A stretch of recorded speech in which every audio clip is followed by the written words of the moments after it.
Tell us the story of the attempted murder. You want to hear the full story? Sure. 12 years in prison for a non-dangerous burglary charge, and I served 11 years and 10 months straight, from 18 until I was 30. Some kid is getting to have sex with the corrections officer, who is also the person who's going to bring you shit, give you privileges. When's the first time you guys like hook up? Hook up 4 days later. Is she's the person who brings you drugs? Mm-hmm.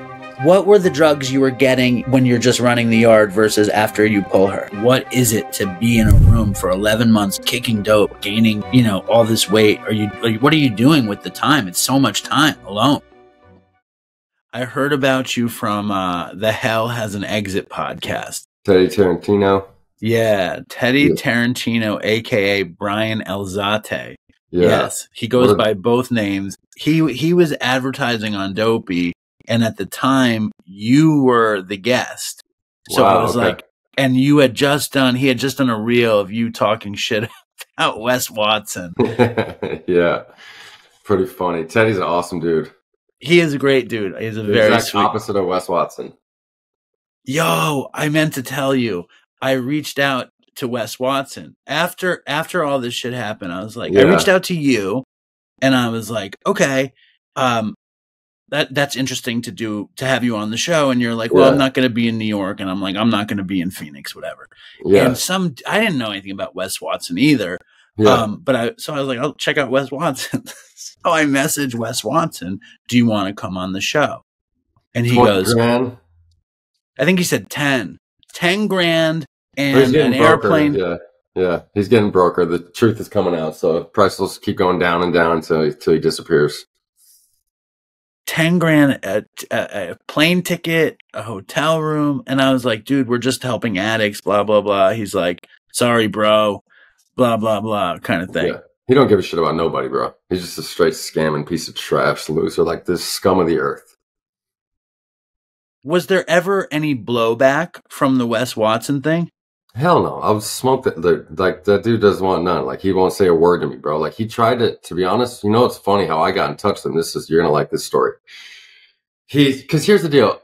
I'm the dude Wes Watson claims to be and some. Like, I legit ran the state, like, got out of Supermax. Like, you can check my shit. And, so I knew he was fake as hell, but I like, it is what it is. I let people do their thing. I don't care really, you know, like, does it affect my life? No. But one day I took really offense when he was like talking about doing time in the shoe. And it's like, their shoe time is brutal. Okay. Like, there's no joke, bro. Like, it's meant to break the hardest people on the planet. Right. Like, and I just found it like beyond disrespectful that he was trying to act like he did time in the shoe, because I have, bro, and it's like almost broke me, you know. And it's like to see this clown out here trying to act like he did time like I did to try and make himself look cool. So I knew he was on a minimum security yard because I know for a fact that he got jumped on a minimum security yard before he got out of prison. I know that for a fact. So if you've ever been to the shoe program, you can never go more than 2 scores below. Shoe program is like 5 status, right? So medium security is 3. So if you've ever been to the shoe or max, you can never go below a medium security yard, which is what they still have lifers on medium security yard, which is why I was never ever below that, right? And so I just had to send him a DM. I was like, yo, how'd you get to the minimum security yard if you were in the shoe program? And I haven't even done a podcast. I'm literally a nobody. I have 400 Instagram followers, and Instagram FaceTime calls me. This is a Saturday. I'm at the dealership. I'm a finance manager, like literally busy as hell, and I get a FaceTime Instagram call. What the hell? I block it. And I was like, yo, bro, I'm working. He's like, call me, or he's like, answer, mother effer. I was like, give me 2 minutes. I'll FaceTime. You can curse. You can curse, by the way. Okay, Feel cool. free. So he's like, give me 2 minutes. I'll step outside and fucking FaceTime you. So I step outside and he's like, were you one of those internet tough guys? I'm like, bro, no, I'm the dude you claim to be. I just asked you a simple question. He's like, you are one of those Instagram tough guys. He goes, you know how much money I made today? I was like, bro, I don't give a shit about how much money you made today. I asked you a simple question. I know for a fact that you were on a minimum security yard when you got out of prison. So how did you go to the shoe and get to a minimum security yard? Simple question. That's it. He goes, I made $30,000 today. And I'm like, bro, Google my name. I'm not one of these internet fucking tough guys, bro. I was in the fucking shoe program. He ends up literally just screaming about how much money he made. And I was like, 30-second interaction. I ended up hanging up on the dude and I was like, you're just a clown, you know? And I saw like all these stories I've done. I've tagged him in a lot of them, you know, and he don't say a word to me, bro. He knows better. He'll do that shit with everybody else out there on the streets except me. You know what I'm saying? He knows better. And I always say this, the difference between me and Wes Watson is I could walk any prison yard and I'd still run shit. That dude wouldn't last 2 seconds on a prison yard. Well, it's good you don't have to, though. Yeah, it's absolutely. good. It's really good that you're. No, I get to go back to the prison yards now as a citizen. You know what I'm saying? Which is even cooler. You know what I mean? What do you do when you go back? You speak and stuff? Yeah, speak. And I run like Sheriff Lamb's youth direction program. You know, I always just go to the jails a lot because I'm over. I live right up the street from Pinal County Jail, where Sheriff Lamb is the sheriff. And, you know, they've had my podcast and his tablets. He was the first jail to bring my podcast into their tablets there. And then, you know, he's got my book in the library. And I do anything that guy wants or needs, man. He's just a great dude. And it's crazy that I could like be close with like the sheriff. You know what I'm saying? Like running for Senate and just one of my good buddies now, you know? Yeah, I want to hear about that. Your podcast is called Roll Call with Chappy, with Peter Meyerhoff. Yeah, and welcome to the show. It's Peter Meyerhoff, a.k.a. Chappy. Yeah, yes. Man.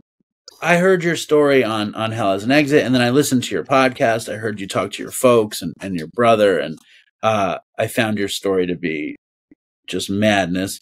So at the end of I want to talk about your mission with prisoners. Like, what are you after? Like, what do you want to do in terms of dealing with prisoners? Man, I literally just want to help. I mean, it sounds so cliche, but I just want to help them, man. Like, you know, like, dude, when I was in prison, I never in a million years thought I could have this life I have now. You know, like, I thought like the epitome of a success story from my situation, you know, was like making minimum wage, doing construction, somehow getting sober and having some boring ass life, hanging out with some old white dudes that look like you, but at least I was sober and I wasn't in prison. You know what I'm saying? Like, I thought that was like the peak of success for me. You know what I'm saying? Wait, should I take that as an insult somehow? No, not at all. I was like, did he not catch that one? I felt it. Hit me right here and here. Yeah, so none. It's like that, and I thought that was like the case and like the top of like what I could like achieve if I did it, you know. And it's like, dude, that is so far from the truth. Like, I have more fun and like my life is just more entertaining now than it has ever been. And I've, you know, I'll have 8 years sober. As long as I keep staying sober every day, on the 30th of this month. And, you know, God, like, here's the deal, man. God saved my life from my fentanyl overdose. You know, like I was dead when they found me. I should not be here. I should have been dead 10 times before that. But like the last one, you know, I was full on dead when they found me, and God saved my life, man. And I knew right then, like, this is my duty. You know what I'm saying? To do this and to pass the message on and to help others and like to inspire their addicts to like, I always say this, I'm the people's people. You know, I just did an interview the other day with my buddy Carlos, and to be honest, I'm not even doing interviews right now. Like, since I've had my son, I told Carlos the other day, I was like, dude, I've been getting blown up to do interviews always. I've turned every single person down. I even mentioned your name on the show the other day. I was like, I got one other interview I'm doing, but other than that, I'm not doing interviews right now. The whole world is so saturated with fake people, and I don't want to get wrapped up in saying I'm one of these coaches people. You know what I'm saying? Like, I don't want to be that dude, bro. Like, I don't need Instagram to make money. I make my own money. I'm successful. I just want to help people. And I don't want anything to be compared to any of those fake ass people that are just about money and trying to take advantage of people. I want to seriously like legit change the world and help people and like inspire people to think that they can do anything that they never in a million years thought they could do before they talk to me. No, I love that. I want to hear, like, your story is so fucking crazy, and the fact that you open up with your near-death fentanyl overdose, it's a lot to get to. But I want to know first, and because this is the first thing that comes into my head, it's like when you're talking about Wes Watson and you're talking about running a yard that you could walk in and run a yard right now, and you're talking about how much helping people means to you, and you're talking about how everybody can do anything, is it hard to align all those things, like who you had to be in prison versus who you get to be as a person in recovery that does this good work? Very. So, and what's crazy is, man, like, you know, it's crazy. I had no idea where this interview was going to go because I've been so all over the place. And it's like, I feel like since I've had my son, I'm like bipolar now. It's so weird to me. And I'm going to be fully transparent, bro, because like people look at my Instagram and think I got it all and I haven't made, like, dude, I have been struggling in life lately, man. Like, and it's crazy because I've had my son, and it's like, I'm the happiest I've ever been. Like, cannot tell you, like, with the most beautiful, amazing woman. Like, I have the fairy tale life, you know, I live in $1 million house in the cul-de-sac. Like, it's the life, right? And I've been depressed also because, like, I have like really bad PTSD, and I feel like now that I have my son, it's like bringing it all to life, you know, like I told my wife this literally last night, you know, this is my first $1 million house I had. I bought a $1 million house when I was 5 years out of prison. You know, like I made $2 million my first 5 years out of prison with 8th grade education, no handouts, no nothing. Right. And, I told her, like, even back then, like, I felt like even if I would have overdosed and died like one day randomly, everybody would have been like, we knew that was going to happen. You know, like that was my time. I thought that was like kind of my destiny, as sick as that sounds, right? I always thought no matter what, I was going to probably always end up like that. And like, even though I was killing it and was doing really successful, someday down the road, I would screw it up. You know, I always screwed everything up. Now that I have Quincy, that's not an option. And it's like, to be honest, it's kind of terrifying to me, you know? And like, even prison was always like a back burner option to me, you know? Like, prison sucks, bro, but it's easy for a dude like me. You know what I'm saying? Like, sitting, you know, and if you're a gangster and like you sit in the yard, like, dudes will do your laundry and, you know, cook meals for you. And, you know, it's like, to be honest, it's like, it's easy. You don't have to worry about bills. You don't have to worry about real life stress every day. So prison is easy. It sucks, but it's easy for a guy like me, you know? So it's like, this is the real tough work. And it's like, I couldn't wrap my mind around the fact that like I could possibly be depressed when I'm the happiest I've ever been. And I just had my amazing son.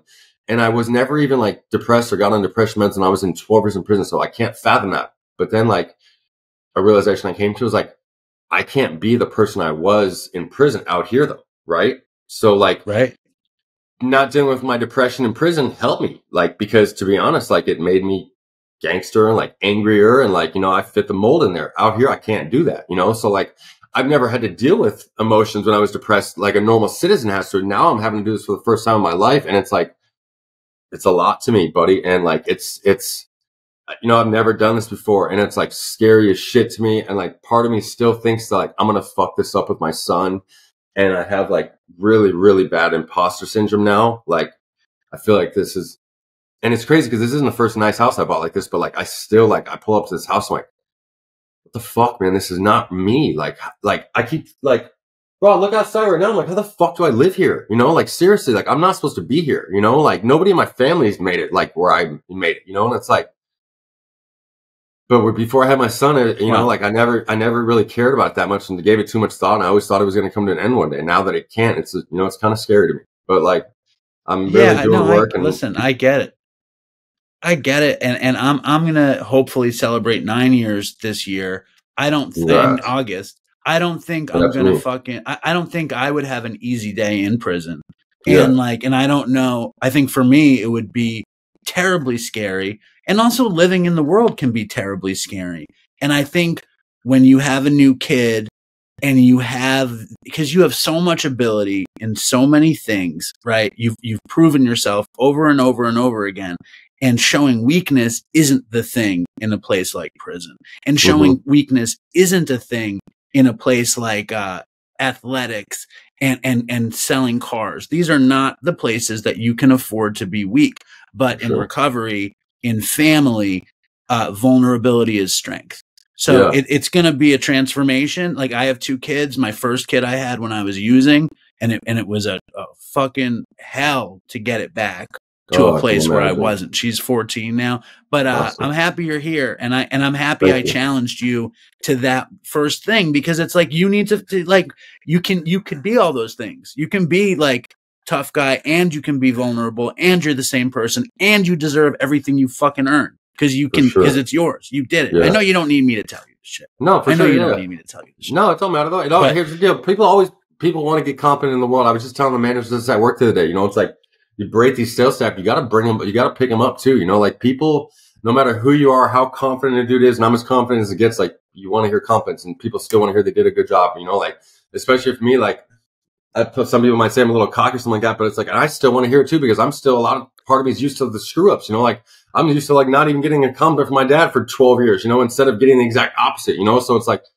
which is why we still beef to this day. Me and my dad, it's crazy. I'll be 9 years sober or 8 years sober. He has 20 or something like that, and we still don't even talk. It's crazy, but it's like it's life, man. It's real world stuff, you know what I mean? It's not like all what it looks like on social media, you know. It's like real life stuff, and that's what me and my dad relationship is. It's still it's tough, man. You know, we're 2 hard-headed dudes. You're not talking to him at all? No, you don't talk to him at all? Nope, not at all. Since like, when? Didn't even text each other on Father's Day or anything.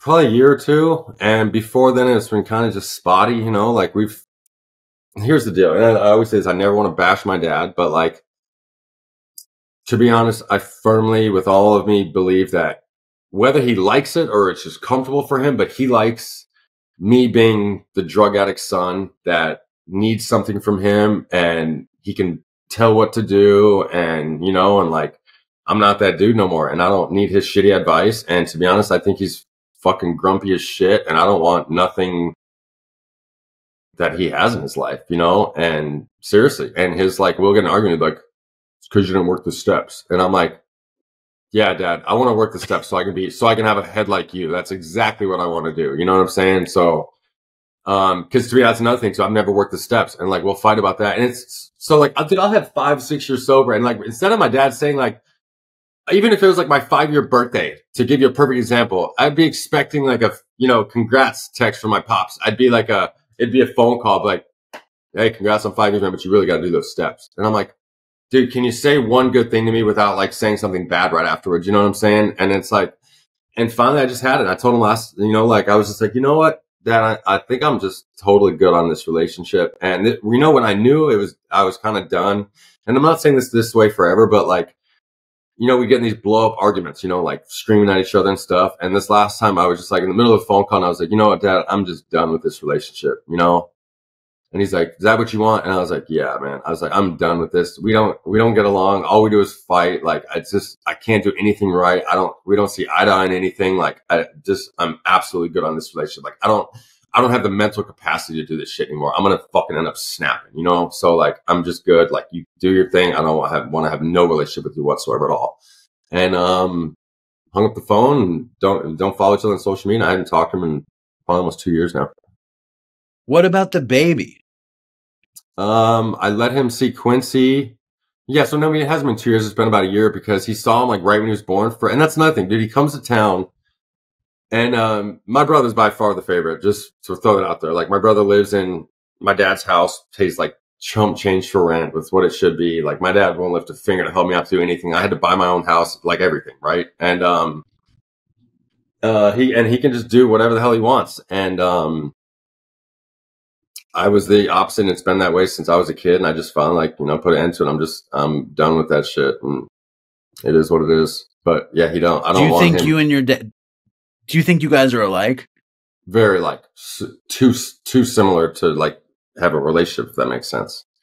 Dude, he's just so old and stubborn, and like, he's just grumpy as hell, and he lives in South Dakota, like I'm gonna be real, like his wife sucks, and she just brainwashed him and got him to move out to South Dakota. I'm serious, and like, he lives up there and freezes. He'll look when I used to talk. He would just bitch all winter long about how he's freezing in his basement. And I'm like, dude, you're a fucking multi-millionaire. Like, move out here. What the fuck are you doing sitting in your basement freezing with a beanie on? You know what I mean? Like, but his wife wants him out there and he's whipped to her and he does whatever the hell she says and she runs shit. And that's another thing. He's retired and he'll come out here once a year, maybe twice a year, and he has nothing to fucking do. What the fuck are you doing? You know what I'm saying? Like, it's always, she go on these little bike riding trips with her, and it's like they'll go on 50 vacations that she wants to go on, but he won't come out here and see his grandkids, you know? Or when he does last time, that was the example I was going to use. He comes out here for an 8-day trip, 8 days to do nothing except babysit, right? So this is a perfect example. So we're golfing, and we're going to be golfing on Sunday, right? I know exactly who has my son every day. I'm not a deadbeat dad. Like, I know every single day where he is. I wake up with him like today, I get up with him at 5:30. Don't matter what time I get home from work at night, I do fucking everything for this kid. And I feel blessed and so grateful to be in this position to be able to, you know? And we're like golfing. It was like a Sunday, and I knew I didn't have a babysitter for Quincy. And my dad's wife couldn't do it for something, you know, we're like making golf plans. I was like, yo, who has your kid, Matt?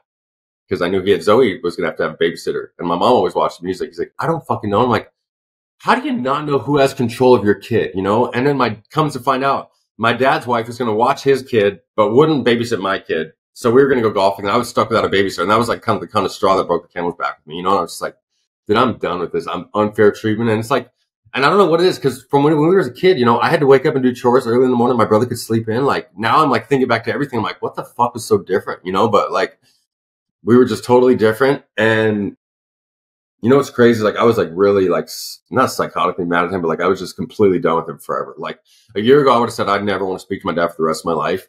And now that I've had my son, I kind of give him a little bit more grace because I do realize one thing, like, dude, there's not a parenting handbook. He doesn't know what the fuck he was doing. He didn't know what he was doing when he had me. Like, I'm in a very, really good position, obviously, to be able to even have a kid. And I still wasn't prepared. You know what I mean? Like, you never know what you're going to do. And it's like, when we're doing things with Quincy, just like you did, like, you're learning everything kind of on the fly, you know? But it's like, the fact that he could learn all that, though, still know where he is now and still not, like, you know, like, say sorry or like want to fix it or like be different. It's just, it's baffling to me, you know? And it's like, I was blown away he didn't text me on Father's Day. That's like the one thing. And I was just like, cause I was like kind of there. I was with my brother like the couple days before that.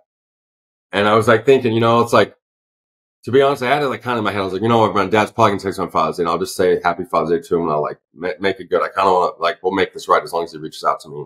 Didn't hear a word from him. And I was like, wow, man, it's just crazy, you know? But you know like what I think? Everything can't be perfect, bro. What? You know what I think, and you're not gonna like this. I think as your new friend, as your new Jewish sponsor, yeah. I think you should reach out to your dad. Life is short. I can tell how much you love him. I can tell how much you miss him in reality just by, and I know I'm playing a little Jewish Oprah over here for a second, yeah. But I think you should fucking reach out and then who cares what happens? Just be like, Dad, just want to say, hey, I love you. Happy belated Father's Day. Hope you're good. That's it. That's my big suggestion. Take it or leave it. I don't fucking care. I can tell. I can feel it, even thousands of miles away, that you love your dad, and it hurts you. And you can't control what he does, but you can control what you do. Dude, I would just like look at me like I was the fucking biggest drug addict, fuck up loser in the world, bro. And like, look at my life now, and I'm like, I can't believe my dad's not here to watch this with me. You know what I mean? It's fucking baffling to me, you know. And we're both sober. My brother's sober now too. We're all sober, and we all don't talk. How crazy is that? So you be the person who reaches out. And I think you should do the steps. I think you should do the steps too. But we're going to talk about that later. When did you first start using? When did you become this horrible fuck up loser that you're describing? When in all reality, you're fucking great. You're doing great. Like, you fucking give yourself a break, man. I mean, like, come on. So when did you start using? 15 years old, man. First it was just alcohol and weed, you know, like I wasn't, you know, what's crazy? I was the last person out of all my friends to even smoke weed. And when I finally smoked, my buddy, I remember like it was yesterday, he put me in a headlock and he's like, you're smoking today. Cause I was always like the class clown, you know, and he was just like, dude, we can't wait to see you high. You're going to be so funny, you know? I was like, whatever. And I smoked that day and it was cool, but like, you know, it didn't set off a fireworks in me or nothing like that, you know? And it wasn't until like, no joke, I had that fake sexual assault when I was 15 years old. And then gave up on God, life, everything, and just went straight to hardcore drugs. Did not care about life, anything at all. Like, wouldn't care if I would have died or what, you know? That story always, I've been thinking about that story. Like, we tried to schedule this interview a while ago. Yeah. And I heard I think about that story every couple days. It pops into my head because the story was Chappy was 15 years old and him and his friend went to hang out with some girls and they hooked up with the girls and they got drunk. And then the next night they did it again and they got drunk and they had sex with these girls. And that was like the first time you had 2 nights in a row. And I lost my virginity that Friday night. My best friend literally asked me to take one for the team because like it was the chick named Ashley Chance. I could have had her any day I wanted her. She was like one of those girls that lost her virginity in like 7th grade, you know, like, you know, those girls. And he asked me to take one for the team and I was like, whatever, I'm a good friend, loyal dude, whatever the hell you want to call it. I don't care, you know? So, and we do it that Friday night, you know, like we were kids. We weren't even driving. She snuck out of the bedroom window. Her older brother dropped them off at our house with a bottle of Jack Daniels, picked both the girls back up Friday night at like 4 a.m, dropped them back off to their house. We did the exact same thing Saturday night. And then Sunday, she says I had sex while she was sleeping. And that changed, it changed your whole life. And who knows what happened with that woman and like why she was so like something had happened to her. The only thing I can think of is that she got caught sneaking in her. The only thing that makes somewhat sense is I swear she got caught like sneaking in her bedroom window. She was hammered drunk and it's like the only thing she could think of or something. And then I'm telling you the next day, I believe this with everything in me. I'm telling you, the next day she was like, fuck, I shouldn't have said that. Why? I promise you that's what she was thinking. But she didn't want to make herself look like a liar. And you know what I'm saying? Because she didn't want to press charges. She refused to take a lie detector test, but she didn't recant her story and still stuck with her story. And then, you know, she ended up doing this to another guy a few years later and sent him to prison. Talk about the fallout of that incident. Yeah, I mean, it was the worst. I went from like being the most popular kid in school to having to drop out of school like overnight. Like they literally called me to school the next Monday, you know, and I remember going to a couple classes. I could just feel it looked like, dude, like the entire school was staring at me, you know, and like behind my back. And then they called me to the principal's office and was like, literally hit my parents up and they're like, you know, we don't know what to do with your son. We can't keep him safe here. They're like, take him home. I wish I remembered more how the conversation went, but all I remember is like they pretty much told my parents like, you can't go to school here, like whatever, like we can't keep him safe. We don't know what to do, you know. And weren't like the kids in the town tormenting your family and like attacking the house and stuff? Horribly. Like I heard it described that they threw boulders through the window. Yeah, what does that mean? Through my dad, like a big ass rock through my dad's front window, like through his shutters and everything. And what's crazy is like all this stuff happened, and like, yeah, man, it's just so crazy thinking about all this shit that happened back then, you know. And like I was a victim in this whole goddamn thing too. And then on top of that, like I still remember, like if I would go to the grocery store, I was still looking over my shoulders. Like I would take it as like a little small town. I feel like everywhere I had to go, I had to look over my shoulders. And, you know, I started hanging out with dudes that did drugs, and because I gave up on life and God and everything, you know, and before you know it, I'm fucking stealing cars and bam, wrapped up. And what's crazy is the dude that was my best friend, how my story comes full circle. It's coming, you know, like he was the one that asked me to take one for the team. And then obviously I'm like, yo, tell these people what the fuck happened. You know what happened. And he's literally told me I'm staying out of this. I'm really? Like, what the fuck you mean staying out of this, bro? Like, you know, like, anyways, he said he was staying out of it, whatever happened. And then, you know, 3 years later, when I was 18 years old, you know, my brother and his friends during spring break, they told me they just robbed the Nelson's house. And Nelson was the dude that was my old best friend. And it was like, they're the richest kids in all of Altoona, you know, like 12,000 square foot house. Like they had an indoor basketball court with their last name across half court, you know. Wow. And, yeah, the most spoiled, rotten, rich, fucking trashy family you'll ever meet in your life. The kid, right to this day, right now, my age, the one that's my age, still doesn't even work, just lives off his daddy's credit card. So we go back and, you know, burglarize the house. I burglarized a house that was already burglarized by my little brother and his friends. You know, like we go back to the house. My friends take the jewelry and shit. Of course, I'm not even joking. I was so tweaked out, I didn't even make it out of the garage. Like I'm fucking spun out trying to take the stereo out of the car and the M3 from the younger son. The youngest kid, the 16-year-old kid, has a brand new M3 tricked out. Like those are their first cars. That's how rich these kids are. You know, I'm trying to like take the subs out of his car. I took a drill, because you know tweakers always need their drills, a snowboard, Jordan basketball shorts, and Jordan sandals. And by the time I'd gotten the sandals and stuff, my buddy comes running down the stairs and he's like, "We got the jewelry, let's go." And we all ran out of the house, but no joke, that's what I took, and I got 12 years in prison for that. And the guy that took the jewelry, who was my friend, you know, told the cops that it was me. He was sleeping at my house, and I just came back and told him I'd robbed the Nelson's house. You know, I'm thinking I'm this little tough-ass dude, and I'm like, I ain't saying shit, you know, fuck you guys, you know, like, what a tough, badass kid I am, you know, because I just gotten arrested for stealing a Mercedes-Benz, so I've been to jail now, so I'm like this tough kid, I ain't no snitch, you know, and I'm like, fuck you guys, and they literally told me they're going to make an example out of you. And I was like, bring it. And they fucking made an example out of me and some, you know, but they saved my life, you know. And they sentenced you to 12 years off that, right? 12 years in prison for a non-dangerous burglary charge. And I served 11 years and 10 months straight from 18 till I was 30. When was the first time you had done meth? Like, what was the drug progression from weed and drinking that night? The first weekend that I started hanging out with dudes. Like that first weekend, I did crystal meth, ecstasy, smoke crack, like everything, like the first weekend. And no joke, I was like, this was just regular days for these guys. And like I said, from the time I did meth that day, I did not do meth one day until I was in rehab. And then I was already in rehab at 15 still.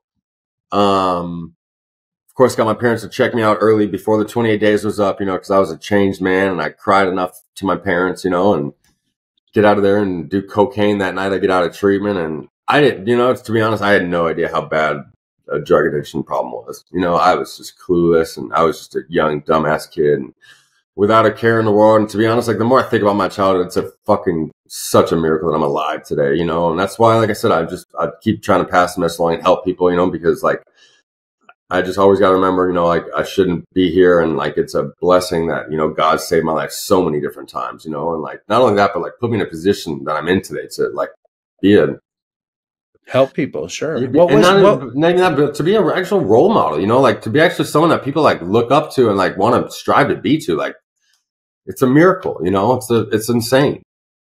Right. Well, it's also because of the actual work that you do. But for sure. But before, I mean, it's crazy, like how, like you throw a rock in a lake and the ripples that come out, and that weekend was basically that in your life. What was your life like before that weekend?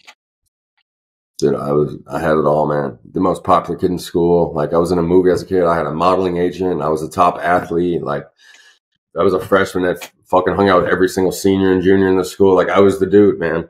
Like literally the most popular kid in all school. Because you talk about the first thing, like we were talking about Wes Watson, and you were saying how jail was easy for you. Like, how could it be easy for you if before 15, you're just like a good kid, fucking good family, nice life, you know, honest athlete, whatever. Like, how did jail come easy to you? Because I got institutionalized, man. Like, and that's just being real. Like, I feel like when I hit 23 and I was like straight institutionalized, you know, like hitting that 4-yard, by the time I ran my first yard and I always say I hit puberty at 23, thank God, in prison. And, you know, that was the first yard I ran. And that was like I just felt like this is me, you know, this is my life now, you know, and I was just institutionalized. So I felt like, you know, hold up. Can you talk about the transition from getting in to running your first yard? Yeah. Like, the most empty feeling, like just lonely feeling in the world is like coming from being like a dude like me that's like the most popular kid in school, like had it all. Like even when I was in the county jail, you know, I ran little pods there, 18 years old, because I used to box. So like I was, you know, a little pretty boy, but I could scrap, you know. And I remember hitting that first prison yard, and after they drop us off and we go to dinner and walk back home from the chow hall. And I remember looking around thinking like, not one person even knows my name here. Like literally like, not one person knows me, cares about me. Like I could be gone tomorrow. No one even noticed that. And that's like such a different feeling for me. It was like, it's kind of crazy to fathom. And I remember like thinking like, not only is prison going to suck, like how am I going to do 12 years just being like some lame dork? You know what I mean? Like seriously, that was a tough thing for me mentally too. And then luckily it wasn't until, you know, I'd heard these stories about like heart checks in prison and like, you know, like, one thing I am good is I'm really like aware of my surroundings, you know, and I don't know if prison clearly made me more like this, but I don't know if I was like this way naturally or whatever, but like I was just really kind of aware of my surroundings. And you hear all these stories about like prison heart checks and how, you know, they want to check you when you get to the yard and all this and that and all. So I was like, I could tell that nobody respected me or cared about me, but like nobody like tried to mess with me. And how old were you? 19 when I hit the yard. You're a kid. I mean, That's got to be like the youngest kind. Like, what's the youngest kid in prison? 18? 18, yeah. Yep, literally. I was always the youngest kid. And 100%, I was always the youngest. I always say this, until I was 23 years old, I was always the youngest kid in the crew or wherever I was at. And like, I had youngsters in prison. It wasn't until like the very end of my sentence that I had a youngster that was actually younger than me, if that makes sense to you. Like, dude, I'm 23 years old with 40-year-old youngsters. You know what I'm saying? Like, look, I was the G and they're running shit. Like, if you had just came down and like you want to get on, you know, click up and be with one of the crews, it didn't matter. If you're 40 years old, like you're literally going to be my youngster. You know what I mean? And that was a fucking like people wanted to be that in that position, you know? And so anyways, I whooped the dude that's running my building. I was like, you know, I'm going to whoop this dude's ass to show these dudes like really look quick. I'm going to like make my little heart check issue myself. So the dude running my building was like, no joke, twice my size, but he was such a punk, man. And he fucking was such a dick to me, you know? And like, I wanted to whoop his ass, but I was like kind of scared to. He was like running my building. I'm not to ruin my whole prison career when I just get here, you know? And, he's the one that tells me, you know, like it's a sucker punch. You know, the only reason have you heard that one, the sucker punch thing? I heard you say it, but say it so the audience hears it. Yeah. So you know why they call it a sucker punch? He say, no, and he goes, because you're the sucker if you get punched first. So he goes, if you even think you're going to get into it with anybody in here, you just take off on them.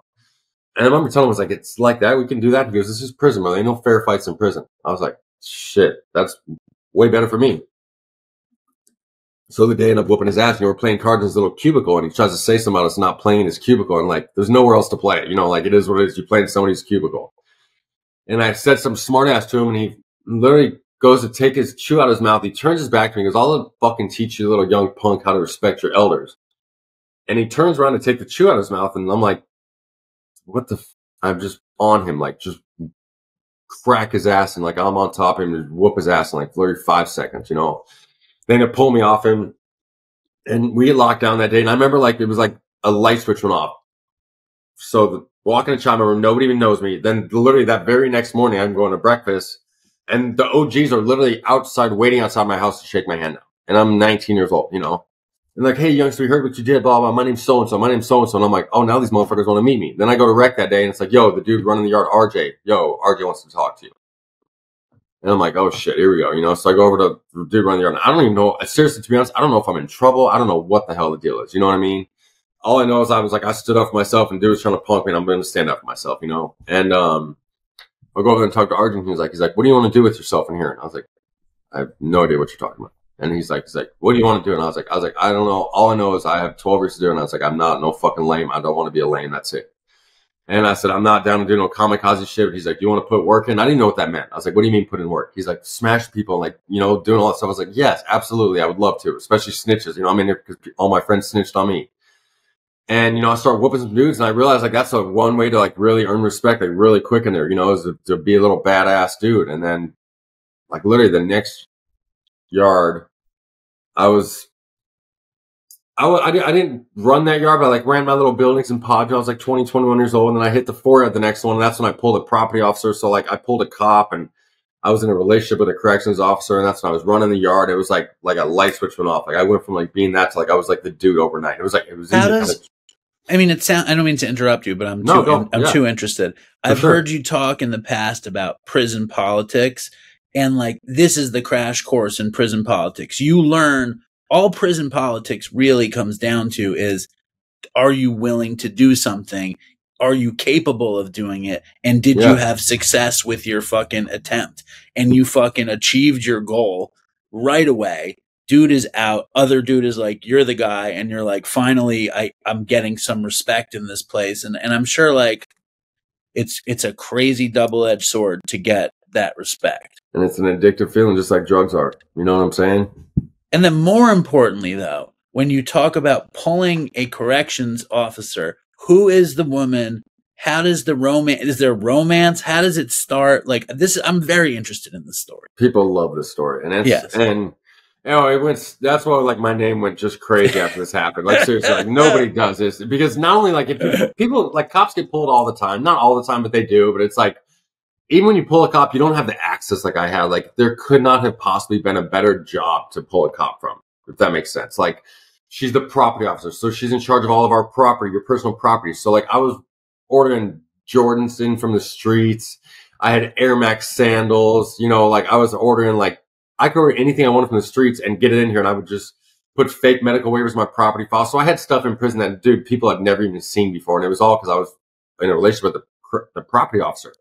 And it all started, we opened up, it's a pretty funny story. It's kind of crazy. So we opened up. I want to know every detail of it. All right. So here we go. So we open up Cimarron, which is a 4-yard, they had just opened up the Paisas, which are Mexican Americans that are born in Mexico. They were really beefing with the Sureños, which is the South Side Cali dudes, right? Yes. So they had them on separate yards. They couldn't even be on the same yards. And we were beefing with the Border Brothers also as well. The Aryan Brotherhood and the Border Brothers were beefing at in all the states too, because one of the Aryan Brotherhood members killed the head Border Brother, right? In a yard in Winslow. So we were literally at war with each other. They finally made a truce in Supermax. The heads came together, and like there was a truce. So now they were going to put us all back on yards together, right? So when that happens, they do a big move. So what they do on those yards is, when I was there, I was at cook unit, and they give whoever it is a list of like 50 inmates to it. They'll take like 50 from that yard, 50 from another yard, 50 from another yard, and they put us all, and then they split us all and open this yard up, right? of course, when it's that 50 dudes, each yard is given their list of inmates. They're getting the 50 dudes that are all the troublemakers off the yard, right? It was hilarious when I always say this. When we went to Cimarron, I did not leave one single friend behind. Like every single dude I hung out with, we were all on our list because we were all the gangsters and the troublemakers. So like it was hilarious. Like every single one of us went together, right? So we go open up this yard.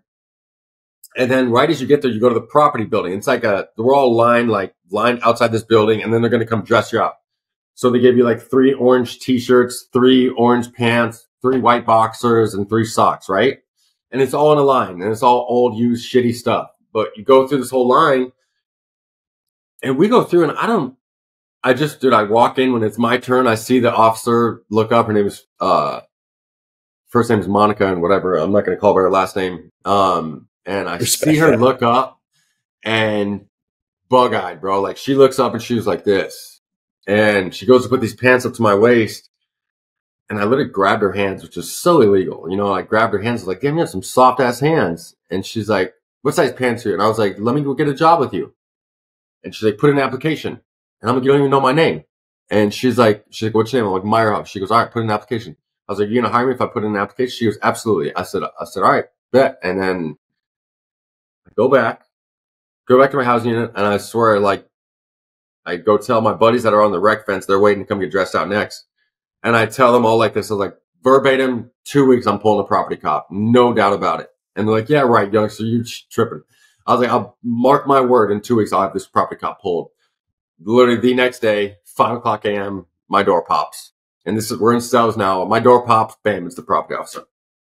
She comes and grabs me for work. And you know, I always think now, I don't remember how like the first move happened or something, but it was like so weird. Like I just knew, like I knew that day when my door pop was like, oh, this is on. Like it's just, you know what I'm saying? Like there's no chance it's not. I like grabbed her hands, you know, and like you're not allowed to touch a corrections officer, you know, and the fact that she popped my door the very next morning, I was like, oh, this is on and cracking. I remember, yeah, within 4 days, you know, she was doing whatever the hell I wanted, you know, and then a month or 2 later, I had her bringing in the dope sack. Wait, hold up. How far do you want to get? Like, if she's doing anything, yeah.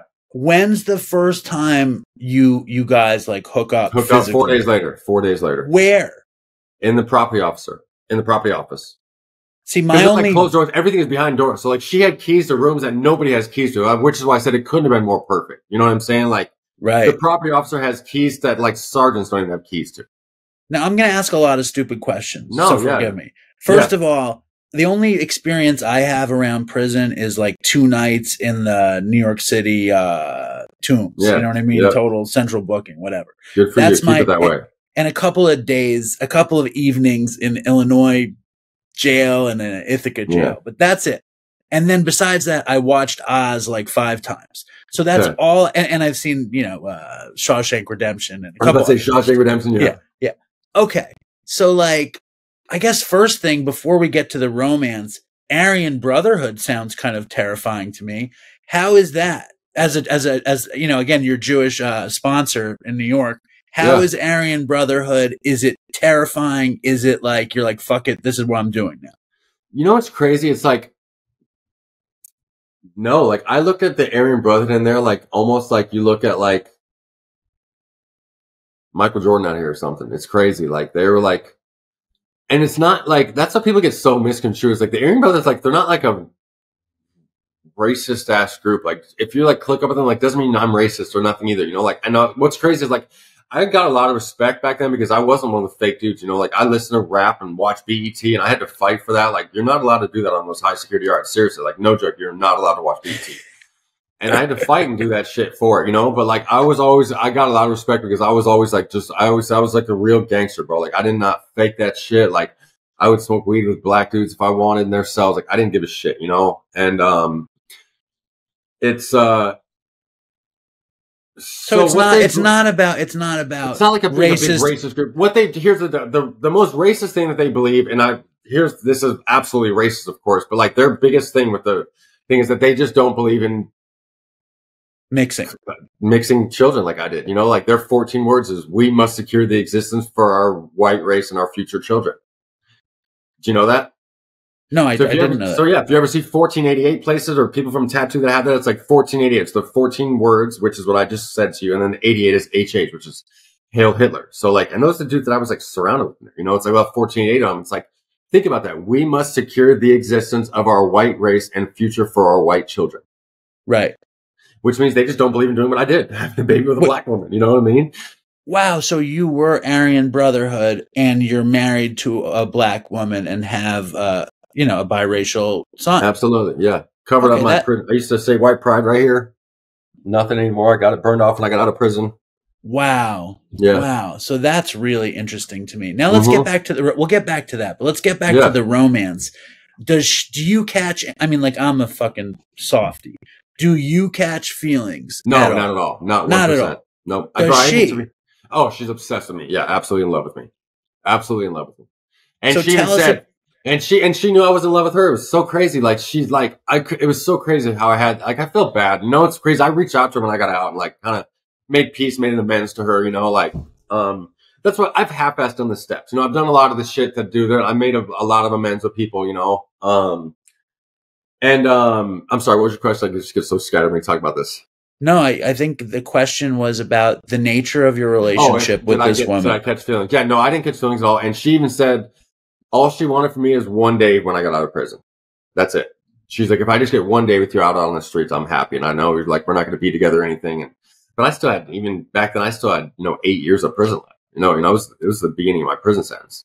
Right. And also, like, the thing about her, besides how amazing it is that some kid is getting to have sex with the corrections officer, who is also the person who's going to bring you shit, give you privileges, then the double-edged sword of that is she's the person who brings you drugs. Mm-hmm. What were the drugs you were getting when you're just running the yard versus after you pull her? But dude, after I pulled her, I would have anything. I'm not joking. I used to like joke and make a joke with my buddy Ricky, his chick would always bring the drops down to Tucson, and I would always make a joke. I was like, dude, she's my stallion. Like, I'd be like, you could drop off whatever you want to her, and she'll bring it in. If it takes 5 days in a row, she'll bring that bitch in. You know. So I would tell my guy, I don't give a shit, dude. Drop off 2 ounces of heroin and a quarter pound of weed. I'm like, we will literally bring that shit in every day until it's all in here. And dude, when my buddy had murdered some dude over there, that was like one of the most famous murders in Arizona's history, like, butchered this dude right in front of cops and everybody, like stabbed this dude's eyes out, like the most brutal, vicious shit I've ever seen in my life. And he did that right there on the yard, and we were locked down for I think 7 or 8 days after that. Dude, when we were locked down with that, I had over a quarter pound of weed in my cell when we were locked down during that time. It was almost so much weed, like the youngsters in the next door to me almost couldn't even keister all the weed I had. So she's bringing it in. Your boy's bringing to how does he bring it to the officer? So, meets her at her house on the streets. Wow. And like drive it all the way down to Tucson and drop it off to her, and then she'd bring it in the next day. Were you selling drugs in prison before her? Yeah, you have to if you're running the yard. Yeah. So where did the drugs come from? And it's just weed mostly, or is it weed, coke, heroin, everything? There's barely ever coke, and that's always any day of the week though you can get heroin and meth.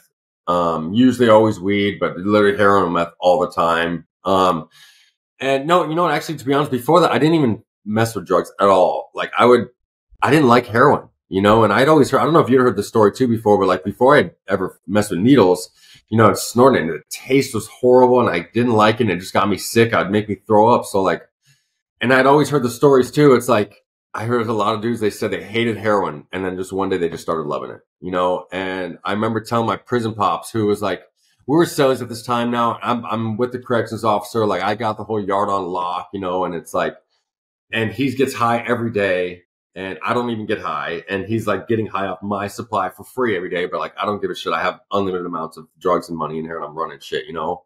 And plus he's my prison pops. He's the one that schooled me. So it's like kind of, you know, like an honor for him, you know, like it is what it is. And he would always try to get me to do more though, because like he didn't want to like, I feel like be like not abusive or whatever the kind of word is, but like just keep doing all my drugs, like doing time. So then he tried to, yo, let's do it together, you know? And I remember telling him whenever, I'm like, bro, I don't want to fucking one day start liking heroin. I literally told him like this. I'm like, Scotty, stop fucking asking me to snort a cap with you. Like, I don't want to fucking be one of those guys that just one day starts liking heroin and fucking, what do you know? Like literally, I don't know if it was the next time or 2 times later, but I'm hooked. I don't know if you heard the story about how I first used a needle, and that's what like literally got me Just hooked. Please tell the story. It doesn't matter. Don't worry about anything. Don't worry about anything I might have heard at all. All right. So the next day, I'm like, in a pod, there's 100 inmates, right? On one side of the pod, an A and B pod. There's 25 cells, 2 inmates per cell. So that's 100 people. Out of those 100 people on a 4-yard, I'm not even joking, probably 96 of them will shoot heroin. Maybe literally 98. No less than 90 though. Like that's how many people, right? And it's always like most of them are like drug addicts or junkies though. You know, you have the other people that like do it here and there, but you know, you can like see people. You can tell how they carry themselves if they have commissary. You know how big of drug addicts they are. My homie that was running the Mexicans, he was just like me. We were two that did not slam heroin. He would snort caps here and there, but he was like the same thing as me. He didn't like the way it tasted. He thought it kind of sucked, but we were the dude that both had the sacks of heroin. He's running the Mexicans. I'm running the whites. We both live in the corner cells together. And I come back from work. When I come back from work, he'd always come right to my cell and we'd chop it up or something, you know, like I'm working the property officer. So I come back, I do my thing, and I come back and he's in my cell and he comes to my cell one day and he's fucking lit. I can tell. I'm like, Jose, what the hell are you on? And he's like, bro, I just slammed some black. And I was like, shut the fuck up. Like, thought he was totally joking. He's like, for real, fool? I was like, yeah, right, bro. Shut up. What happened? I was like, what did you do? He's like, for real, man, I just slammed some black. And he showed me like a handful of brand new needles. I'm like, shut up, bro. And I'm like, at this point, I haven't even like really considered or even thought about it. You know, like I know I'm a drug addict, but like, dude, that slam drugs, they're a different kind of people to me, you know? I'm from Ahwatukee, so I'm not like that. I'm not fucking touching no needle, you know? And not to mention I'm scared of needles, right? So. And you don't want to be a fucking I don't want to be that. Who has to shoot heroin all the time the only thing has to be me. Yeah, the last thing I have going for me is the fact that at least I don't use needles, right? Right. Yeah. But I have this guy that did it, and he's not a drug addict. He's not a dope fiend, you know? Like he's a shot caller for the Mexicans. So I'm like, fuck, bro. And I remember telling him, I was like, is it that tight? He was like, fucking homie, it's fire. He's like, it's no comparison to snorting. I was like, it's way better than snorting it. He's like, doesn't even compare. And I'm like, all right, fucking, how do I do it then? He's like, when they go to chow right now, just stay back and I'll have my cellie hit you with one of these brand new needles. All right, bet. I know nothing. Literally go over to his cell. I don't even know how much he puts in there or whatever like that. When they go to chow, I give him my arm. He slammed shit. Oh my God, man. And fucking the rest is history, man. Like, I remember that feeling I got, like, right now it makes me want to cry just thinking about that. Cause I'm like that, thinking about the feeling I got right then, I was thinking like that feeling, like literally almost made me ruin my entire life. You know what I'm saying? Like, I'm like going back to like trying to describe how good that feeling was, but then also knowing like, man, I haven't even went back and like thought about this yet. Like, but it's like, I remember that first feeling, like it was fucking like, uh-oh. Yeah. Cause it's, you know, especially, I would imagine, even if you're running that yard and you have all the privilege in the world, in jail, in prison, you're fucking, when you get high in there, you're totally free. Yeah. Like there is no two ways about it. And I cannot imagine that wasn't the biggest mind fuck in the world. It's like you do a fucking paper of heroin, and that's what they're called in their papers, and you literally nod on your cell day long on a 4-yard. You don't even do a day in a time, you know? Like you're just nodding out all day chilling. Well, the funniest thing is everybody who's not in prison and is in that mode might as well be in prison. Exactly, because you're doing the same shit. And that's like I said, you're not doing anything. You're just nodding out and letting the day go by. That's why like it blows me away that people I hear that do that shit. You know what I mean? It's like, yeah, heroin is such a prison drug, but it's perfect for prison. You know what I mean? Until you get sick, you know, and that sickness is the worst fucking thing on earth. So how do you run out in prison when you have the property lady on lock? Yeah, the first time that I got dope sick there was when they snatched me up and took me off the yard, and they put me in the hole, which is solitary confinement, for a 2A investigation for being in a relationship with her. So. And I remember in the description, she was a Mexican lady, right? Yep, yeah. So did you get shit from the Brotherhood for that, or they were just like? No, what's so weird is I like, it's so crazy. Like the Aryan Brotherhood and the Mexicans, they kind of run together, right? We just don't run with the blacks. So like, you even in prison, like you can smoke cigarettes with Mexicans, you can eat with Mexicans, you just can't with blacks. So and that's like, why do you think that is?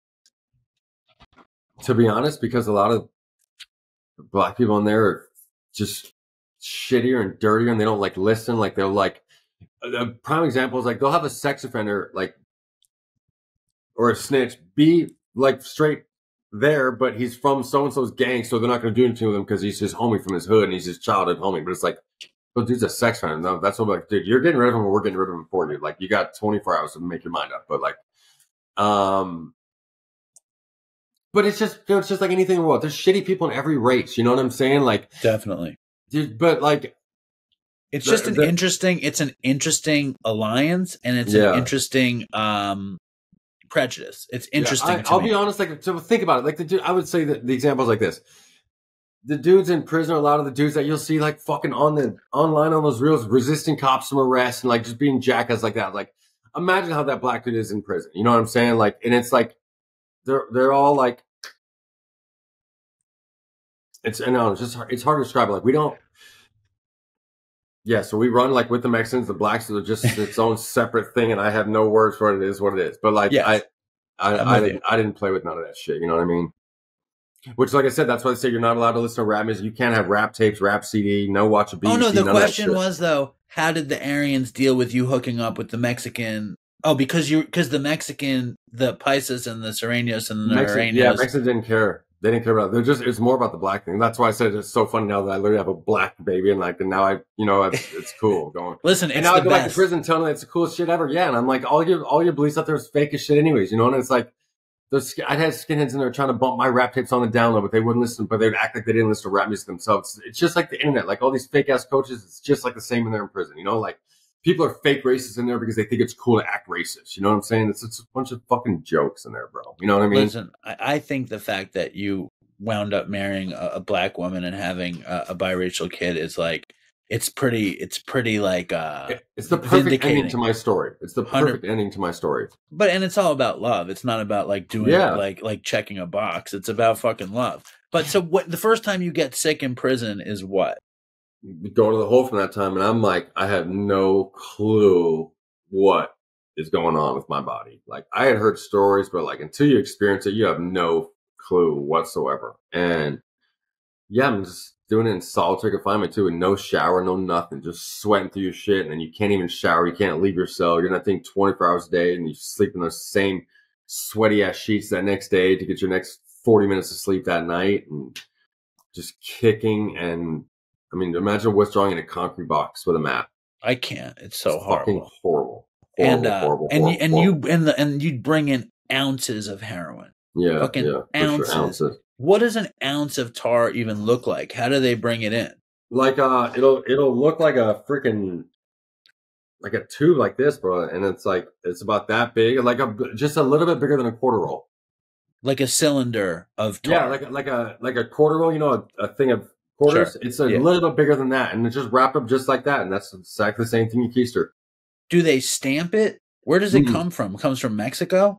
I don't know, just wherever they get it from the streets, or something. Like my homie, wherever he was getting dope from at the time.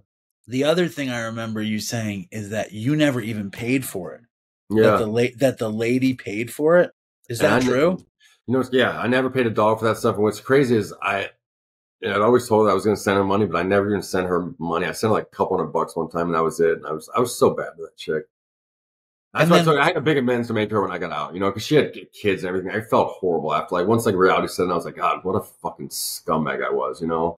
And how did you make amends to her? I literally reached out to her on Facebook, saw her on Messenger, you know, and I was like, hey, I don't even care. I don't know if you want to hear from me or whatever, but like, I just owe you a huge, huge, huge apology, you know. And I'm like, I am fucking 100 times over sorry for what I did to you and taking advantage of you. And, you know, what'd she say? She was like absolutely totally cool. Like, could not have went better. Like, was awesome. And she lives like another state now, like married, has like, so it just was really cool. That is really cool. Yeah. So you survive your first withdrawal, and when you get out, are you using immediately out of the box? Right to the fucking yard. Where's that dope at now? I love this shit now. And of course, it's like at first I'm like, I won't even use a needle unless it's my own needle, personal, brand new. You know, and it's like that's always the case until you don't have a needle that's your own. You know what I mean? And yeah, just like that, bro. Now I'm a fucking dope fiend that slams heroin. Just like that, bro. Like overnight. Could you run the yard with the habit? As long as you're making money, yeah. You couldn't run the yard if you're like a drug addict that had no hustle, if that makes sense. You know what I'm saying? You got to still be able to hustle and make money, and you know. But yeah, you can. They don't want you to. Like No, the Aryan Brotherhood will obviously try and say they don't want you using if you're running the yard, just like that. But I mean, you're running the yard, you can fucking do whatever you want as long as you're making that money. So the dependence and the addiction didn't fuck up the way you were running your prison politics or whatever. No, I mean, the only thing that screwed up is I should have sent the Aryan Brotherhood more money, but that's the only thing that it screwed up. But I did more drugs than I should have, but I mean, they still made their money. I still ran shit. Everything was still fine.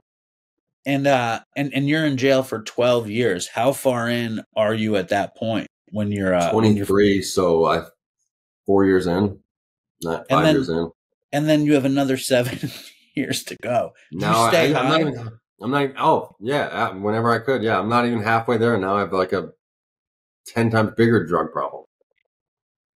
Yeah, and then it's like, and then you're, sometimes if you don't have it going on, you hit a New York, because that's the thing, when you're a shot caller, they bounce you around all the time. So it kind of sucked, like every time I get rolled up, I think thousands of dollars of commissary at other places, and you got to start everything over, like, because I had so much stolen commissary, like everywhere I went, like I'd have to have like youngsters like just filling their lockers up with all my commissary and store, and so like I would say like everywhere I went, I probably left $1,000 to $2,000 of commissary everywhere. So like, but like I took care of people, man. Like that's what I was. I was always like the people's people, man. They took you, so they sent you from jail to jail, from prison to prison, in Arizona, basically. Yeah, all the time. Dude, my last 2.5 years, I got moved 14 times. Why do they do that? Calling shots on people. Like my last 11 months, I was in the hole for that investigation for the attempted murder. Before that, I was under another investigation, and then like anytime like someone happens on the yard, like bam, the dude that running the yard's gone. So you go sit in the hole for a month, and they just ship you to another yard, and like they don't want to deal with you, and then they sit you in the hole for a month, and they send you to another yard. It's literally just like that. Is there heart checks every time you show up at the next spot, or is your rap dirty? No, by that time, especially that time I was 23, every time I hit a yard, everybody knew who Chappy was. Right, and so you show up, and you're like the visiting diplomat. Shit. Right, yeah, exactly. Who's running this shit? This is mine now. What up? And when do you start thinking about like what life on the outside will be? It wasn't until I went to the hole for that attempted murder. That's what I said. That attempted murder is like, dude, that saved my life, man. Because luckily the dude lived, so I tell us the story of the attempted murder. You want to hear the full story? Sure. This shit's brutal. All right, the most brutal shit I've ever witnessed or anything, and it takes a cake on the one I told you before, just because like the screams and shit I heard. But it's like. So I'm, my last yard, I finally made it back to a 3-yard. I'm going home in like a year, right? So I'm trying to chill. I'm not even running the yard. Like my youngsters running the yard. I'm still in the background, like calling the shots, but like I'm kind of just trying to chill and kick back now, right? I live in the same pod as my 2 youngsters, right? And they're the ones running the yard. The older dude, Sean, he was doing 16 years for attempted murder. And the other kid, Rob, he's like doing 4 years. He was like a good ass kid, just came up in the wrong people in prison, like real quick, right? So I see them talking in the bathroom about like some politics shit, and you can tell when they're talking about yard shit. And I'm just like, yo, what are you guys talking about? Like nothing. They're kind of trying to brush me off, and I'm like, what do you fucking mean brush me off? Like, what are you guys talking about? And they kind of brush me off, like, just don't worry about it. I'm like, bro, what do you mean don't worry about it? Tell me what the fuck you guys are talking about, And like, we just don't want you to know anything. And I'm like, yo, if there's something big happening on this yard, I am 1,000% going to know about it. So what the fuck are you guys talking about? Right. And they tell me like, yo, we got paperwork on so-and-so. And they're like, we're going to kill him. And they used the example. They said, I was like, what are you guys going to do? They're like, we're going to do him like Horse did. And Horse is the dude, the Aryan Brotherhood, remember that did that stabbing earlier that I told you about? We stabbed the guy's eyes out. I told you it was like a famous stabbing. That's what I said. They said, we're going to do him like Horse did. I was like, you're going to kill this dude like Horse did. Because, Horse is doing a life sentence, and he got the death penalty or whatever. Or no, he almost got the death penalty. We got another life sentence. And their dudes are on a 3-yard in front of, there's 36 people that live on this run. You can't do it, get away with it. And the kid Robbie has like 2 or 3 years left. And I'm like, you guys are going to kill this dude? I'm like, yeah. And I'm like, all right, let me hear this plan. Like, what and they tell me the whole plan. I'm like, all right, then. I'm like, I'm going to help you guys out then. Like, no one's going to do this shit on my yard and like me not get, and that's how screwed up my head was, bro. Just like that. Like, I wanted to like, I was like, I could not fathom like something like that happening to a dude that, and I didn't like the dude as it was, and me not being involved. How crazy is that? Like, instead of just being like, oh, I'm going home and get to watch whatever, like, I'm like, oh, this ain't happening without me being involved. Right. What do you think that's about? My ego. Right. Literally. I wasn't going to say that the dudes afterwards to be able to say they did some shit like that when I was there and I didn't get involved, you know, like just solely my ego. And, so I was like, all right, if that's the place I'm going to help you guys get away with it. You know what I mean? At least. And I was like, cause who's going to get the door pop for you? Like nobody can just walk in every building on the yard except me. You know what I mean? Like, cause even the cops know I'm running the yard, you know? And so, you know, get the door pop and they go back there. There's like a sheet back there. So in the run, there's like, it's 36 people total.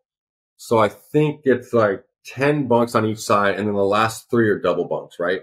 So they're all single cubicles all the way to the back. And it's like a row like this. And then in the very back, there's 3 double bunks, right? So if you drape a sheet from the top bunk to the bottom bunk back there, then you can't see anything behind it, right? So there's a sheet hanging behind this second bunk. And then they go to get him back there. And my whole job, all I'm doing is I'm standing up in the front, just trying to make sure that nobody's looking back there, because if everybody in the pod's looking to the back, the cop's going to look to the back and he's going to know something's happening. So all I do is I get up on the first run and you hear them start scuffing. I'm like, fucking nobody look back. Fucking don't look back. And I'm just like yelling at everybody to make sure nobody looks back, because it's almost impossible not to when you hear the shit, you know? Right. And I remember doing like a gesture and I hear him like, oh, you're stabbing me. And then I remember him like, and he starts gargling, trying to yell. And oh my God, I remember this like it was yesterday. And I hear him gargling saying, you're killing me. You're killing me. Stop. All right. I'm dead. I'm dead. Please. And was like literally gargling, saying, I'm dead. I'm dead. Wow. Stop.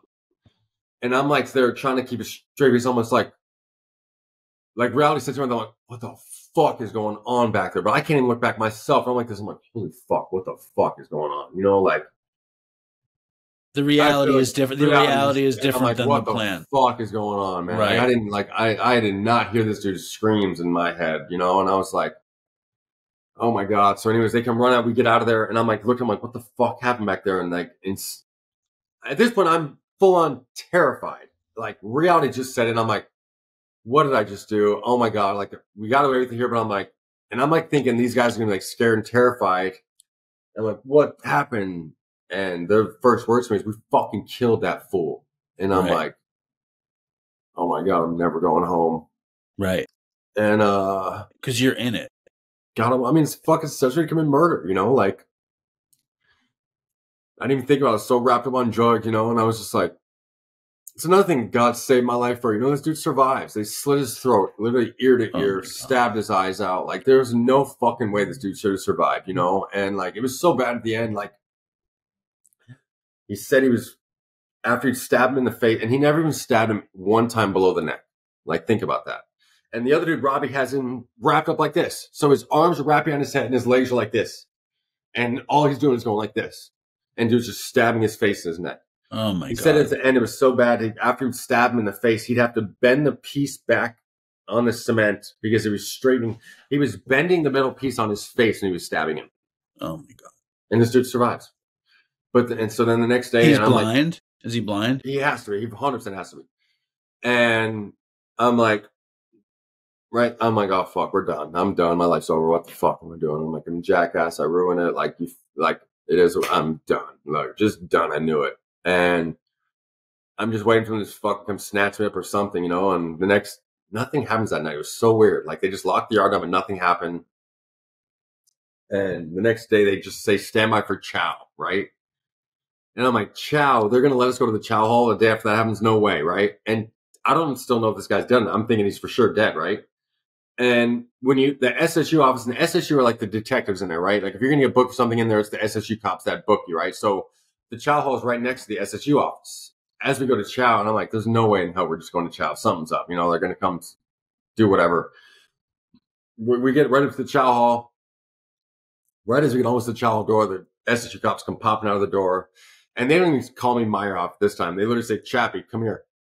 And I'm like, I told Robbie and Sean, I'm like, told you guys. And that's how much status I had. Like, I got snatched up before them. And they knew the whole story because there's snitches everywhere. Like, they know 100% what happened, you know, verbatim. And I go in there, and like I told you, this is the time I just know it's like I really did it this time. And I go in there, and I remember there's 3 people that were wearing corrections officer clothes.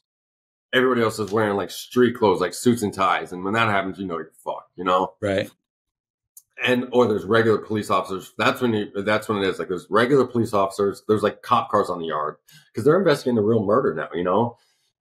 So I thought, but it was the dude lived, and they thought he was going to die. I'm sure. Yeah. And like I said, when we got done with this talk, the dude said, "You better hope he survives." But anyways, they try to tell me, try to get me to tell on myself or whatever, and I'm like, "Eat a dick. I don't know what you guys are talking about. I'm going home in a year." And they're like, "You're not going home no more." And I'm like, "I don't know what to tell you guys other than the fact that I had nothing to do with it. I don't know what your little snitch and rats were saying, but like I had nothing to do with that. Would never risk that. I'm going home in a year, and that's all I have to say."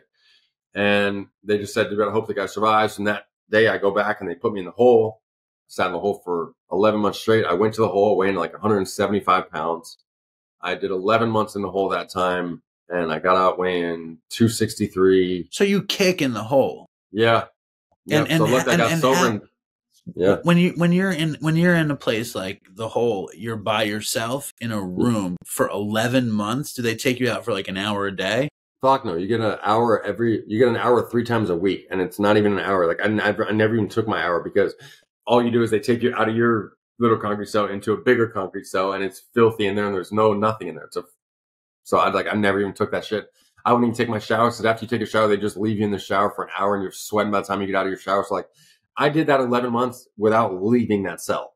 Like literally bird baths every day, didn't go to rec cages, didn't do anything. I sat in that fucking cell for 11 months straight. You can talk about it, right? And I can listen to you talk about it, but I have no idea, like, can you recall what that's like? Or do you just disassociate the 11 months away? Like, what is it to be in a room for 11 months, kicking dope, gaining, all this weight? What are you doing with the time? It's so much time alone. To be honest, so you kick the dope at first, and it's like after the first couple of weeks, then you're like normal again, and then it's just like, bro, I'm just doing my thing, like doing my time, like I'm used to this shit at this point, like I'm institutionalized. Like to be honest, like every time I'd go to the hole, it would be honestly like a nice break and a relief from the yard for me, seriously, because like when you're running yards, like it's a fucking headache, like you can't even believe, you know what I mean? And that's how institutionalized I was. Like when I'd go to the hole, I would call it a vacation. But what do you do while you're on vacation? You're not water skiing and making s'mores. You're in a fucking box. Like, doing what do you push-ups, do? watching TV, listening to your radio, pacing back and forth. Oh, you can watch TV. Yeah, you have your 12 channels with a little 13-inch TV. All right, thank God. Yeah, right, so you have a TV and you have music. So I would just watch sports and music and do push-ups and work out and write letters. That's it. Right.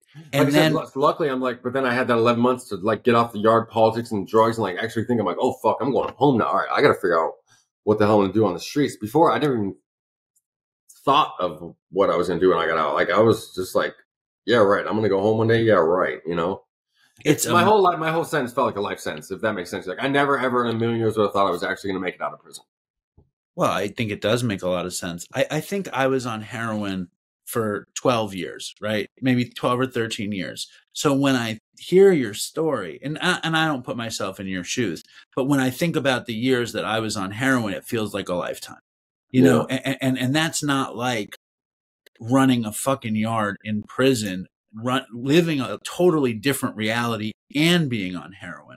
So those 11 months, like, what are you starting to figure out? Are you like, is it scary? Are you scared to leave? Yeah, scared as fuck. Yeah. For one, I'm scared if this dude's going to live. I'm scared if I'm going to get charged. I'm terrified that the day I supposed to go home, cops are going to be waiting for me at the gate right there, and they're going to take me to jail for attempted murder or something. Like I'm also terrified that I'm not going to be able to get a job when I get out of prison. I'm terrified I'm going to screw up when I get out of prison. Like I sat in there for 11 months, just to be honest, scared about everything. Makes sense. And was there ever a smidge of recovery in your time in prison?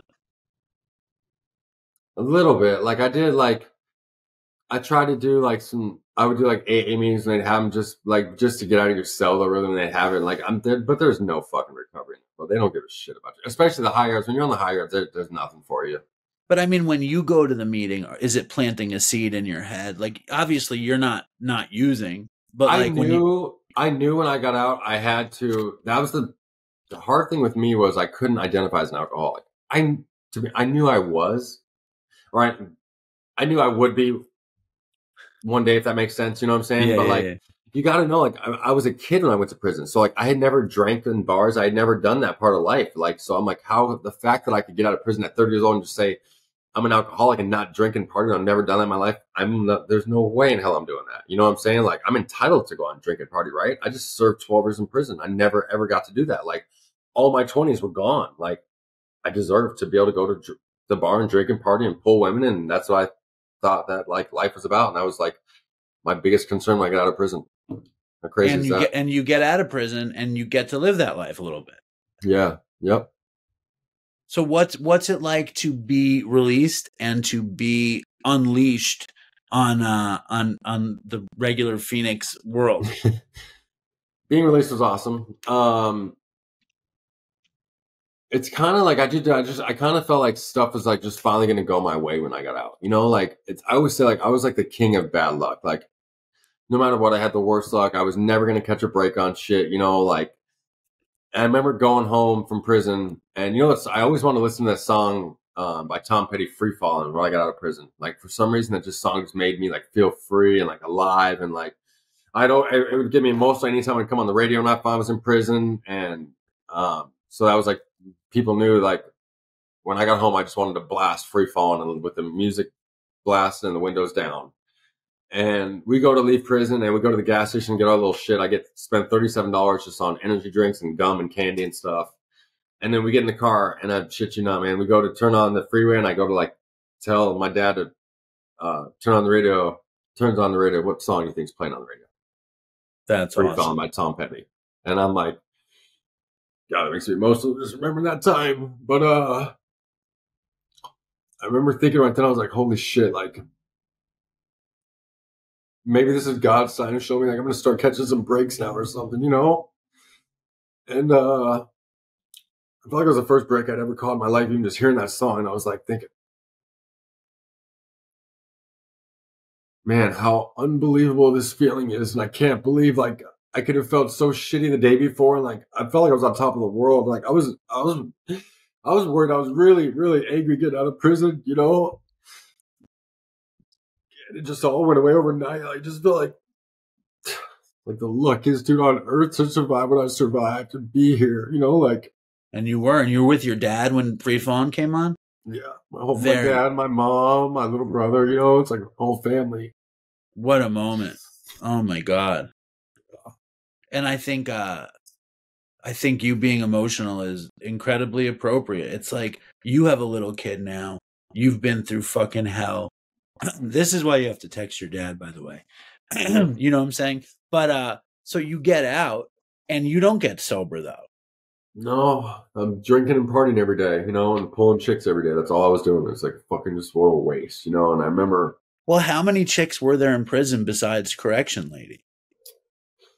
I'd always have women visiting me, but like that was it, you know. Like I had a few different ones. And how do you work that out?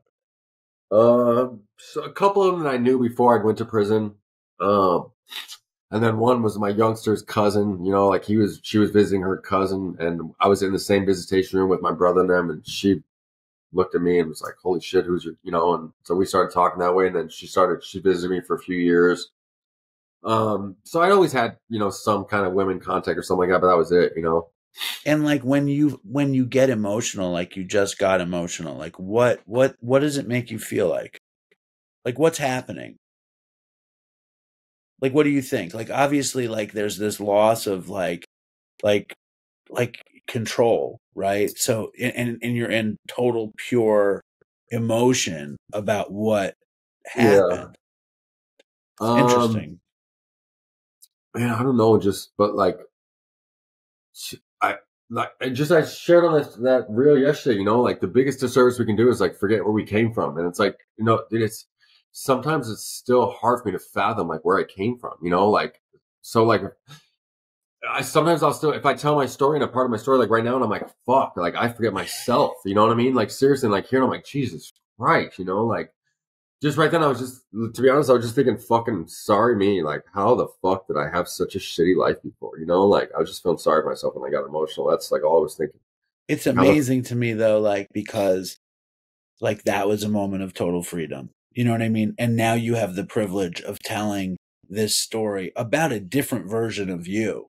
You know what I mean? Like, yeah. And it's fucking the fact that, I mean, the weirdest thing to me, and I don't know if this is a thing or not, the attempted murder, like, do you think that those 11 months in the hole made it easier for you to fucking integrate into the world? Oh, I wouldn't have survived if I didn't go to the hole for those 11 months. Yeah. Why do you say that? I wouldn't have got off drugs, and I would have went right back to drugs and been hooked out here. And in 2 seconds, that there's no way I would have worked out here. To be honest, I think I would have off myself. Like, I don't know. Right. But you come out and you're drinking and you're partying and whatever. You're trying to make up for lost time with being like a young guy. And and you don't want to do drugs though, right? Because you're like, you don't want to get strung out. Yep. Just drinking, that's it. What's that? Just drinking alcohol, that's it. No weed, no nothing. How does that change?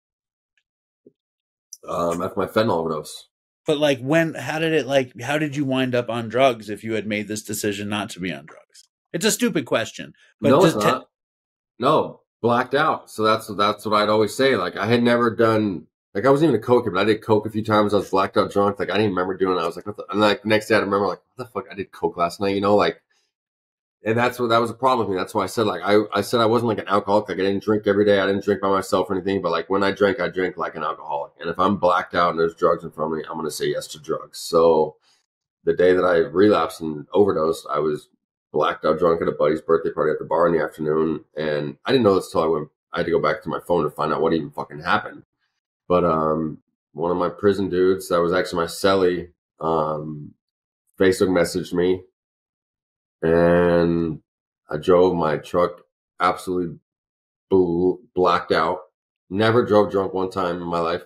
Drove my truck blacked out to this dude's house, picked him up. We went to my ex-girlfriend's house. And that's when I did the shot of dope. That was fentanyl, and died, and the rest is history. And my buddy, when I go back and I'm supposedly died, like, I've clearly, because I did a shot within the bathtub and I fell back because when my ex-girlfriend's sister found me, she said I was just upside down in the bathtub, like soaking up. It just blew, no heartbeat, no nothing. Just a dead body. And what does my youngster do? Do you think he calls the police or anything? No. He fucking takes the money in my wallet and dips. Wow.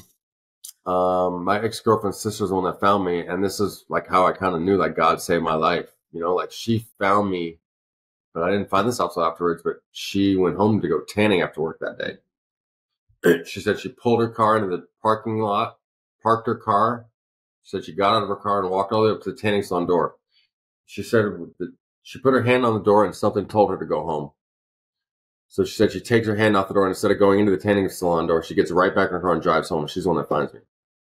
Dude, if she walks into that place and I'm like without a heartbeat for another couple seconds, I'm probably not here today. You know what I'm saying? Like, it was the biggest miracle on the face of the earth. And I remember thinking, like, why the fuck would that happen for me? Like, it's crazy. Know what I mean? Like, yeah, it's like, why would the fuck would God sort of save my life there? Like, God hated me. If God was even real, he didn't like me. You know what I mean? Like, that was my thoughts back then, And then, bam, like, it all clicked. And I was just like, fuck, that was God showing me, And I was like, all right, I got to get sober and just do this. And I clearly it was with the help of God. But like that day, I just made I told myself, like, all right, the excuses are over.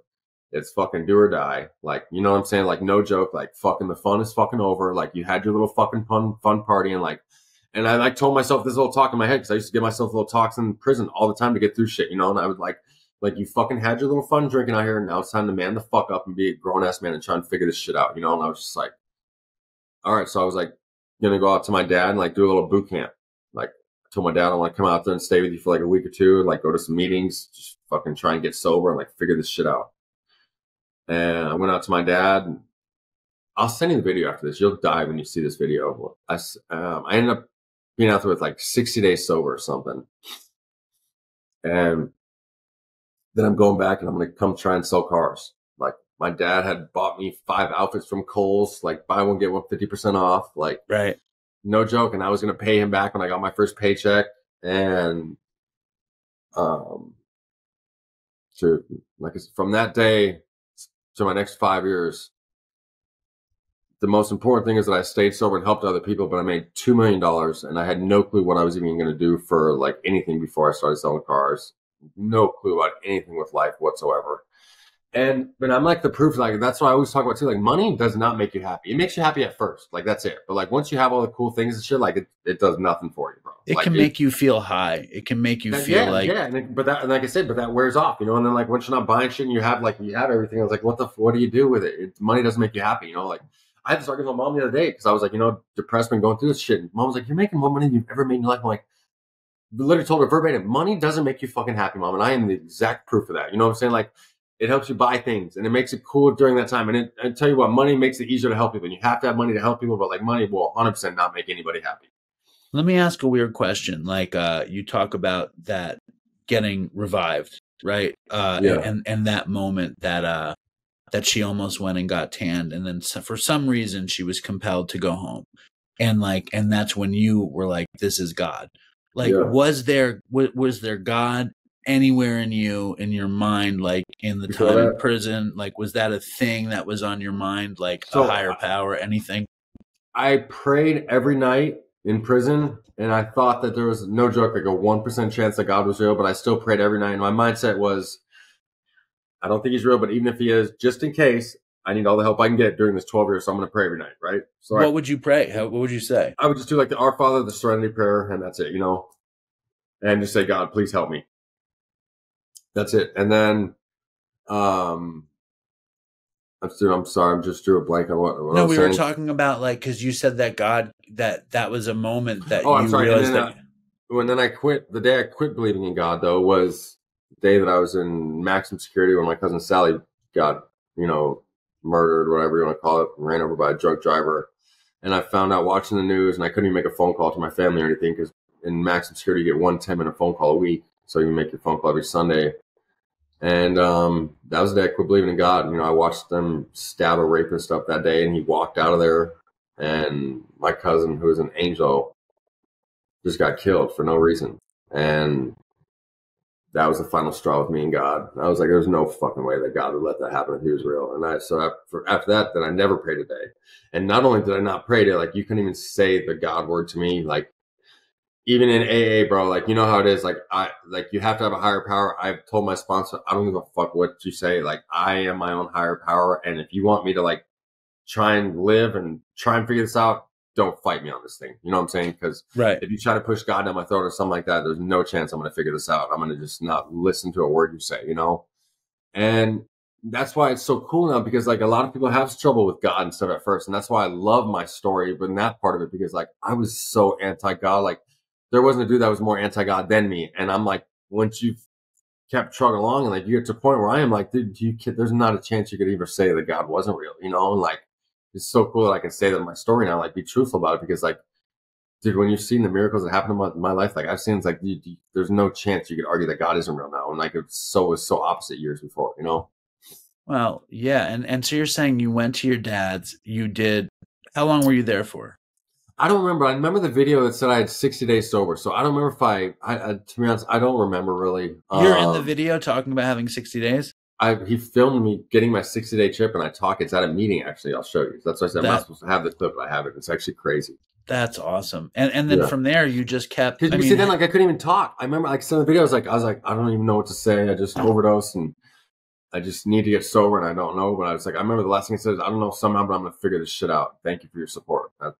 That's what I said. I was just like crying. I couldn't even talk. And now it's like, God damn, like to think where I've come from, you know, like I couldn't even say a word then talking about recovery. And like now I'm like, I talk for a living. Like, look at what I'm doing right now. It's like, it's crazy, man. But I'm like I said, I'm the people's people, bro. Like I could do anything and if I can do this, anybody else can. And there's, you know, anything that anybody wants, they need to just go get it, bro. Like that's all I've done. And the only thing that I did right in my life is not give it up. You know what I'm saying? And people like look up to me, want something I have, then go get it, bro. Like if I have it, you can have it. It'll be so much easier to get it than it was for me to get.